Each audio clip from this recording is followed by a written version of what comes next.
BNR gold and diamonds తరుగు తక్కువ బంగారం ఎక్కువ. ఇప్పుడు మన వైజాగ్లో. వెధవ సలహాలు ఒక నోరు మూసుకో. మా రక్తం ఓడ్చైనా సరే నీ కట్టిన డబ్బులు నీకు సెటిల్ చేస్తాం. అంతవరకు తేరగా తింటూ కూర్చో. అంతేగాని ఇంకెప్పుడు ఇలాంటి పిచ్చి పిచ్చి సలహాలు మాత్రం ఇవ్వకు. జాగ్రత్త. ఏమిటన్నయ్యా, మనిషి అంత మనిషి మీ బావను పట్టుకొని వాడంతంత మాట్లాడుతుంటే నువ్వు చూస్తూ ఊరుకుంటావా? ఒరే, పెద్దంతరం చిన్నంతరం లేకుండా ఇంటి అల్లుండి పట్టుకుని అట్ట ఎత్తి పొదేస్తే ఆడి కాస్త గడ్డి పెట్టలేవు. లలిత, ఎండలో అలిచిపోయి వచ్చాడు, వెళ్ళి వాడికి అన్నం పెట్టు. అమ్మో అమ్మో, అయ్యో! ఏయ్,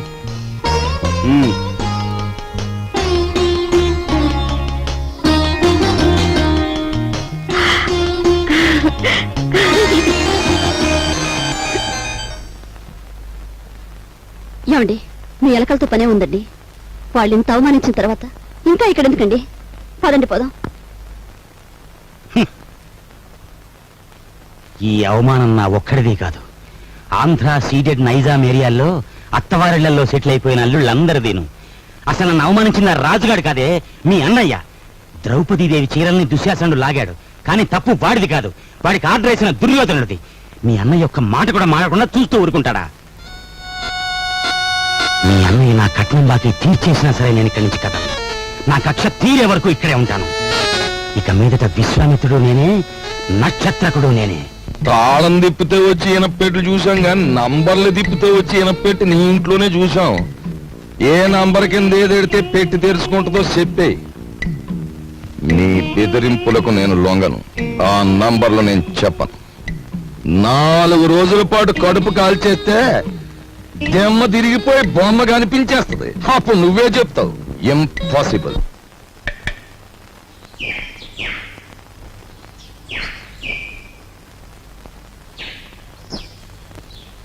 ఈ కుండంతా 4 రూపాయలమ్మా. 40 పైసలు కుండ 4 రూపాయలా? ఇదేం బంగారం కుండ? ఆయన తొక్కేది మట్టా బంగారమా? ఇంతైతే ఎవరు కొంటారు? వద్దులే, వస్తా. కుమారరామన్న దగ్గర నీ ఉద్యోగం ఏమిటట?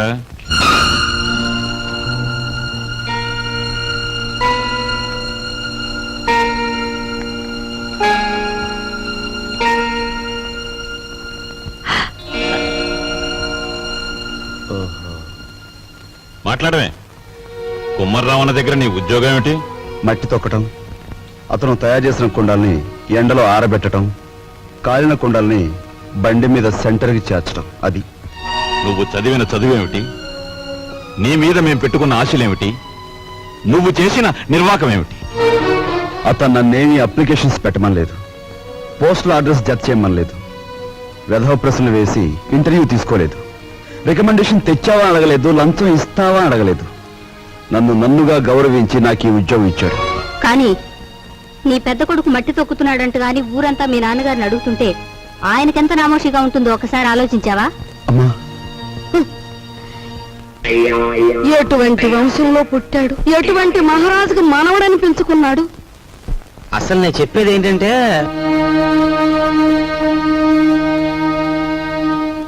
ఇలాంటి అప్రదిష్ట పనులకు తలపెడితే ఈ ఇంట్లో ఇంకా పెళ్లి కావాల్సిన పిల్లలు ఉన్నారు. వాళ్ళని చేసుకోవడానికి ఎవడన్నా ముందుకొస్తాడా? ఏ మా చెల్లి పెళ్లి చూపు సమయంలో మీరు వచ్చి పెంట చేశారే, అప్పుడు లేదా ఈ అప్రదిష్ట?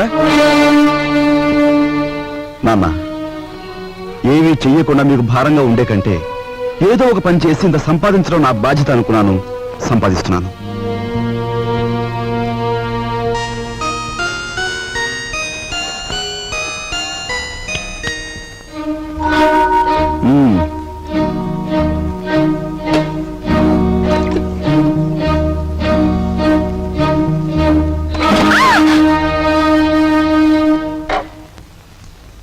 అక్కడ మట్టి తొక్కుతున్నట్టు ఇంట్లో ఎందుకు చెప్పు? అందరూ బాధపడతారనుకున్నప్పుడు మీరెందుకు ఆ పని చేయాలి? చేశారే అనుకోండి, ఆ సంగతి చెప్పకుండా ఎందుకు దాచిపెట్టాలి? మా అమ్మా నాన్నల విషయం తెలిసిన, మా ఇంటి పరిస్థితి తెలిసిన నువ్వు ఇలా మాట్లాడు. మా ఇంట్లో సంపాదించేది మా నాన్న ఒక్కడు, తినేవాళ్ళు 10 మంది. ఆయన సంపాదించే ప్రతి రూపాయి వెనుక ఆయన పడే కష్టం ఆవేదన నాకు తెలుసు కాబట్టి ఆయనకి ఈ విషయం తెలియకుండా దాచిపెట్టాను. కట్నం ఇవ్వలేదన్న నెపంతో ఒకవైపు నుంచి మా మావయ్య బాధ పెడుతుంటే మరోవైపు నుంచి అప్పులు వాళ్ళు బాధిస్తున్నారు.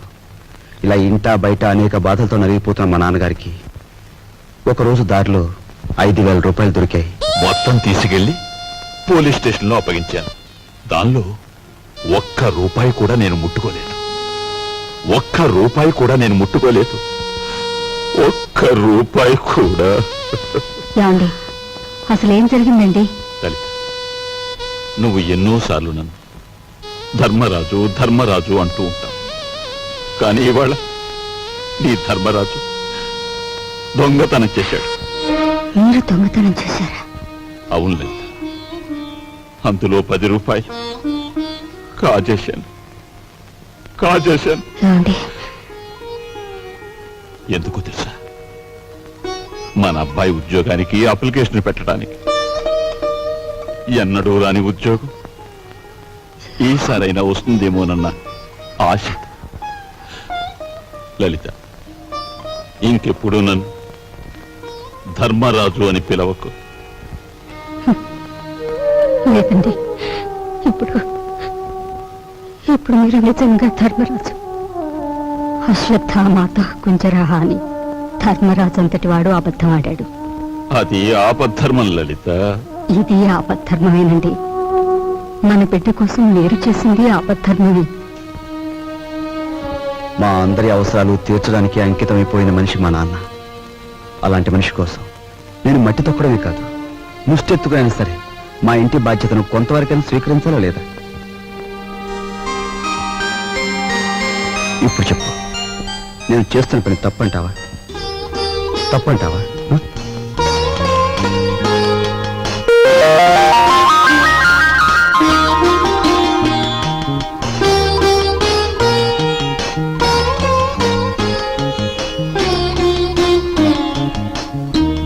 ఆ విధముగా రామలక్ష్మణులు అడవికి బయలుదేరిన వారు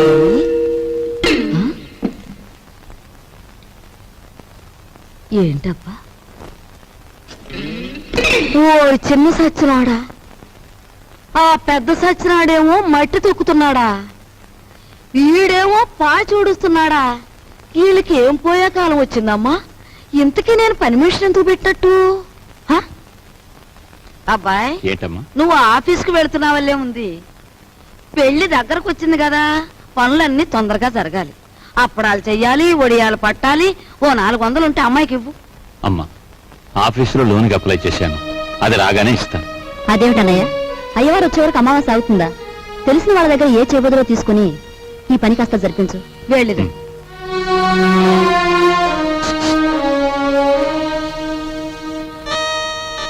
ఏమిటండి? నీకు మధ్య ఏమన్నా పోయిందా? మన బాకీ తెచ్చుకున్న వాళ్ళని పెళ్లి పనులు చేసుకోమంటావేంటి? అయ్యో రామ, పెళ్లి చూపుల రోజు మీరేమన్నారు? మా కట్నం బాకీ తెచ్చకుండా ఈ ఇంట్లో ఏ శుభకార్యం జరగటానికి వీల్లేదన్నారా? ఇప్పుడు ఈ పెళ్లి జరిగిందనుకోండి, దానికి ముందు మన బాకీ తీరుస్తారన్నమాటేగా. అమ్మని, నువ్వు అసలు రాజకీయాల్లో దిగాల్సిన దానివే, పొరపాటున నన్ను కట్టుకున్నావు. సమయానికి వచ్చారే పిల్లలారా, మీ పెళ్లి పనులు మేము అందుకోవద్దు. అలాగే మా ఇంట్లో పనులు కూడా. రండి రండి.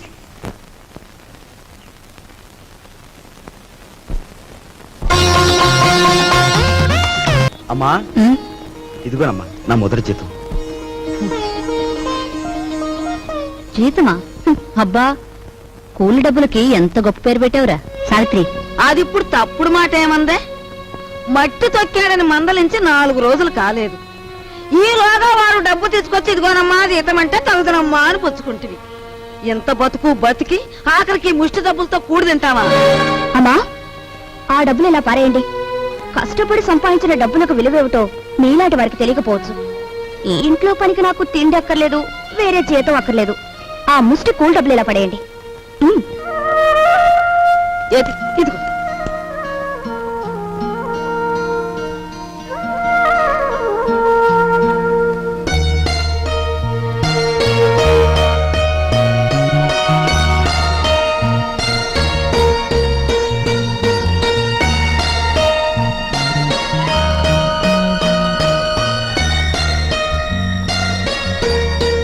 భార్యాభర్తల మధ్య ఉండవలసిన అవగాహన చూపించు.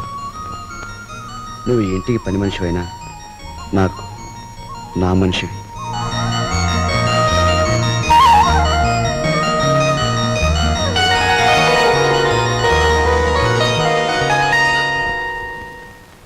కోపం వచ్చి గట్టిగా కొడదామంటే చచ్చిపోతావేమో అని భయం.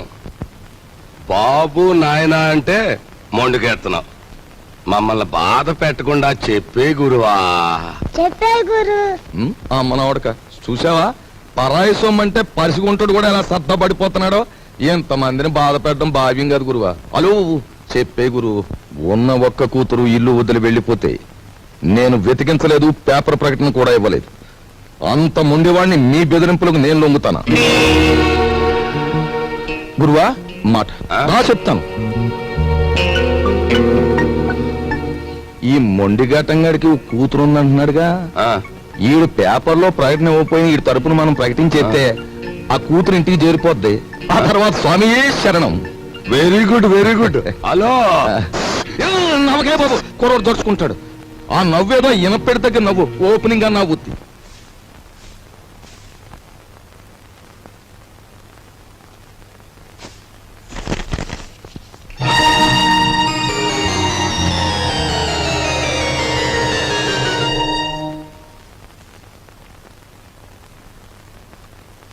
ఇదేమిటండి నా చేతి గాజులు లెక్క పెడుతున్నారు? ఈవేళ మార్నింగ్ ఇంటర్వ్యూలో ఎవడో రవిరాజ్ అట, సార్ మీరు ఇన్ని క్వశ్చన్లు వేస్తున్నారు, నేను తిరగబడి ఒక క్వశ్చన్ అడిగితే జవాబు చెప్పగలరా అన్నాడు. ఏమిటి అన్నాను. రోజు అన్నం వడ్డించే మీ ఆవిడ చేతుకున్న గాజులెన్ని అన్నాడు. Fantastic daddy. ఎవరతను? ఎవరు? రవిరాజా. తిరగబడి అటువంటి ప్రశ్న వేయాలనే థాట్ రావడం ఉంది చూసారు. That's great. He's really the hero of the present society. Jaya shut up. నీ తండ్రి మీద తిరగబడిన వాడు నీకు హీరోగా కనిపిస్తున్నాడా? నాలాంటి వాడి కాళ్ళ చుట్టూ దేహి ఉద్యోగం ఇవ్వండి బ్రతుకుతామని ప్రదక్షిణాలు చేసే ఒక నిర్భాగ్యుడు నీ దృష్టిలో హీరో ఆఫ్ ది ప్రజెంట్ సొసైటీయా? నీ చదువు ఎన్ని వెర్రెతల్ల వేస్తోందంటే, అవునులే నువ్వు తిరగడానికి ఒక కారు, వీలైనంత ఖర్చు పెట్టుకోవడానికి బ్యాగ్ నిండా డబ్బు, నువ్వేది అడిగితే అది క్షణాల మీద సమకూర్చే తల్లిదండ్రులు, ఏసీ రూమ్లు, సోఫా బెడ్లు, తినడానికి ఖరీదైన భోజనం, ఇవన్నీ ఉంటే నీకు మంచేమిటో చెడ్డేమిటో ఏమాత్రం తెలియడం లేదు. అదే చాలీ చాలని తిండి, చాలీ చాలని బట్ట, బ్రతుకుతున్నావో చస్తున్నావో అర్థం కాకుండా బ్రతుకుతున్న ఏ దౌర్భాగ్యుల ఇళ్లలోనో 4 రోజుల పాటు ఉంటే తెలుస్తుంది. అక్కర్లేదు, పిలవక్కర్లేదు. ఆకలేస్తే అదే ఏసీ రూమ్లు, సోఫా బెడ్లు, తినడానికి ఖరీదైన భోజనం, ఇవన్నీ ఉంటే నీకు మంచేమిటో చెడ్డేమిటో ఏమాత్రం తెలియడం లేదు. అదే చాలీ చాలని తిండి, చాలీ చాలని బట్ట, బ్రతుకుతున్నావో చస్తున్నావో అర్థం కాకుండా బ్రతుకుతున్న ఏ దౌర్భాగ్యుల ఇళ్లలో 4 రోజుల పాటు ఉంటే తెలుస్తుంది.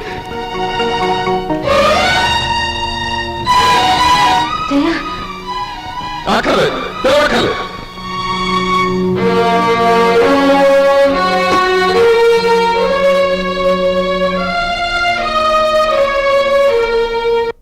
డాడీ, బయటికి వెళ్ళి బతకలేనని కదా మీరు అన్నారు. అలా బతకాలని నిరూపించుకోవడం రోజునే తిరిగి మిమ్మల్ని కలుస్తాను.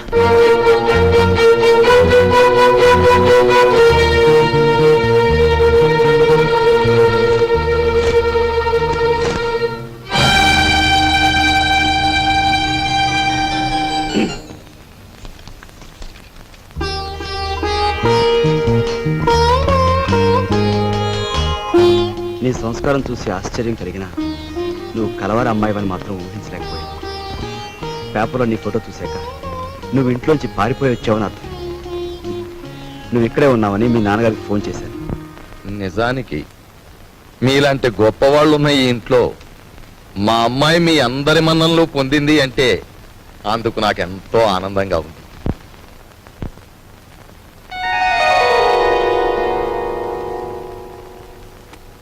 ఇదిగో పిల్ల, నిన్ను ఎప్పుడెప్పుడు ఏమేమి తిట్టానా అని ఆలోచిస్తే అస్సలు నిన్ను తిట్టకుండా ఎప్పుడున్నానో గుర్తు రావడం లేదు.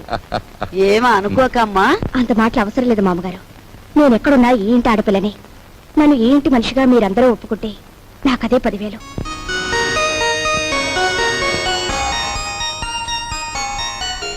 కూర్చోమ్మా, వెళ్ళొస్తాను.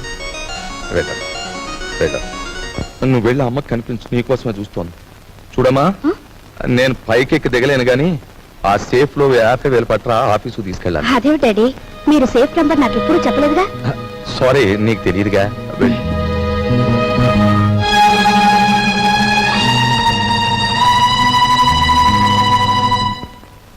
ఈ కాంబినేషన్ పెళ్ళానికి చెప్పక కూతురికి చెప్పక మరి ఎవరికి చెప్తాడు? అబ్బా ఓ, స్వామియే శరణం.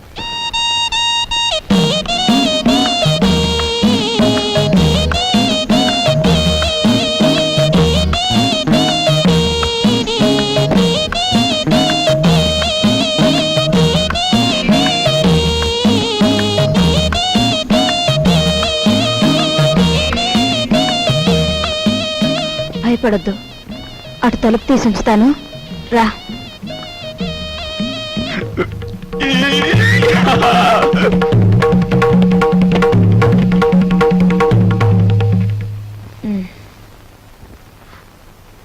ఏమిటి మీ చేతిలో? ఇది ఇవ్వండి. ఏం లేదు, ఏం లేదు. డాక్టర్ మీకేం చెప్పారు? వీడియోలు కాల్స్ వద్దన్నారా లేదా?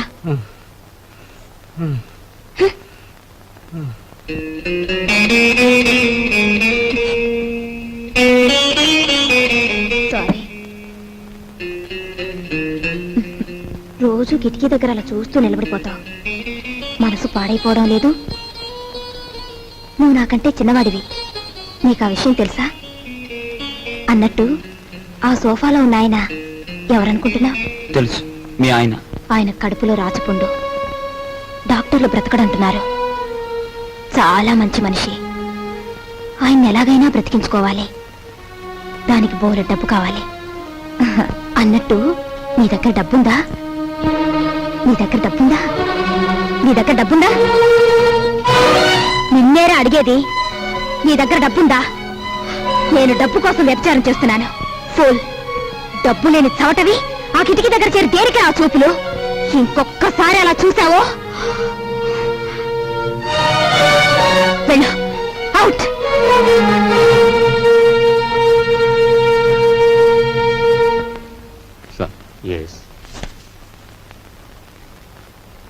సార్, నా కూతురు వివాహానికి పిఎఫ్ లోనికి అప్లికేషన్ పెట్టాను. అందులో సగమే శాంక్షన్ చేశారు. చూడండి, ఇప్పటికే మీ జీతం మీద అన్ని రకాల అప్పులు తీసుకున్నారు. అందుకే హెడ్ ఆఫీస్ సగం శాంక్షన్ చేసింది. అది కాదు సార్. మీ మీద ఎంత అభిమానం ఉన్నా రూల్స్ కు విరుద్ధంగా నేనేం చేయలేను. I'm sorry.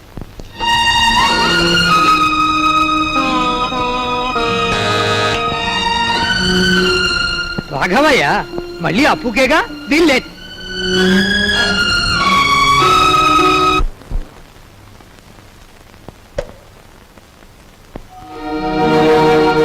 మీరా? ఎక్కడి నుంచి నాన్న? ఈ వీధిలో ఎవరో అప్పిచ్చేవారున్నారంటే అడగాలని వచ్చాను.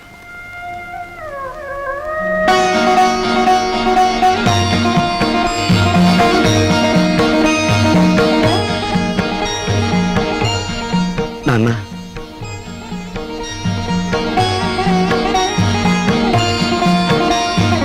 మట్టి తొక్కుతున్నావని నిన్ను ఏసడించుకుని అప్పుల కోసం వీధుల వెంట తిరగటం అంతకంటే అసహ్యమని నాకు తెలుసు.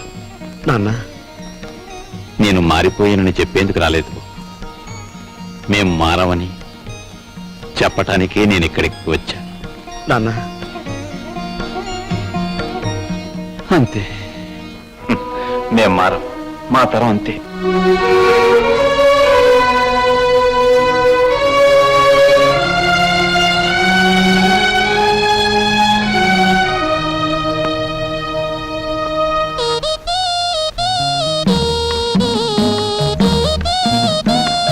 నేను డబ్బు కోసం వ్యభిచారం చేస్తున్నాను. ఫూల్, డబ్బు లేని చవటవి ఆ కిటికీ దగ్గర చేరి దేనికి ఆ చూపులు? ఏమిటండి అలా ఉన్నారు? సావిత్రికి మనం డబ్బు ఇవ్వలేదనుకో, సావిత్రి వాళ్ళ ఆయన మనల్ని వీధిలోకి ఇడుస్తారు. సరస్వతి పెళ్లి వద్దన్నామనుకో, దానిది చిన్న వయస్సు, ఈ పెళ్లి చెడిపోవటం అది భరించలేదు. మీరేం బాధపడకండి, ఇవి మనకి ఎప్పుడూ ఉన్న కష్టాలేగా. మిమ్మల్ని చూస్తుంటే నాకేమిటో భయంగా ఉంది. ఈ భయాలతోనే మనందరం నాన్నగారి బాధ్యతను పెంచేస్తున్నాం. మనం ఎదిరించి ఓ నిర్ణయం తీసుకోకపోతే అవి పరిష్కారం కావు. అమ్మా, అమ్మా నువ్వా బాబు రా.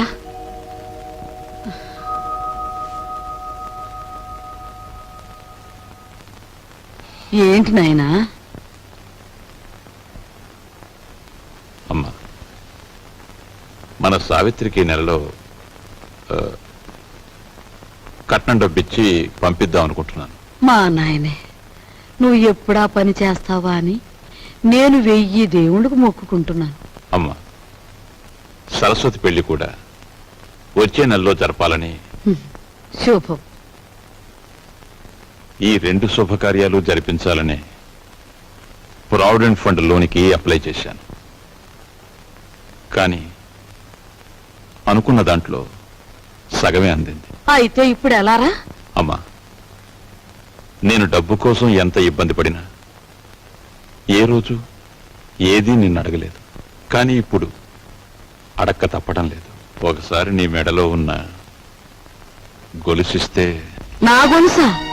ఆ మహారాజు పోయాక పుస్తలు చెడగొట్టుకుని చేయించుకున్నా నీ గొలుసు. ఇప్పుడు దీన్ని కూడా ఆరాయింపు చేస్తానంటావా? ఆ మాట అనటానికి నీకు నోరెట్టా వచ్చిందిరా? అమ్మటానికి కాదమ్మా, అవసరం వచ్చింది కనుక తాకట్టు పెడదామంటున్నాను. ఈ 2 బాధ్యతలు తీరిపోతే డబ్బు రాగానే విడిపించేస్తానుగా. విడిపించేస్తావు? తోడ పుట్టిన చెల్లెలకి కట్నం డబ్బులు ఇచ్చి పంపించలేక చుక్కలు లెక్క పెడుతున్న వాడివి నా గొలుసు విడిపించేస్తానంటే నేను నమ్ముతాననుకున్నావా? ఒరే, నేను బంగారం మీద మోజుతో కాదురా ఈ గొలుసు వేసుకు తిరుగుతున్నది. మహారాజులాగా బ్రతికిన మీ నాన్న శ్రార్థం నువ్వెంత ఘనంగా పెట్టావో నేను ఇంకా మర్చిపోలేదురా. రేపు నేను చస్తే నన్నింత బుగ్గి చేయటానికి నువ్వు నలుగురిని చందాలెత్తకుండా ఉండటం కోసమేరా నా దగ్గర ఈ కాస్త బంగారం ఉంచుకుంది. అది కాదమ్మా. నువ్వేం మాట్లాడు. నాకు ఇహం కంటే పరం ముఖ్యం, బ్రతుకు కంటే చావు ముఖ్యం. ఇక ఎప్పుడు నీ అవసరాలకి నా గొలుసుకు మాత్రం లంకె పెట్టకు. వెళ్ళు.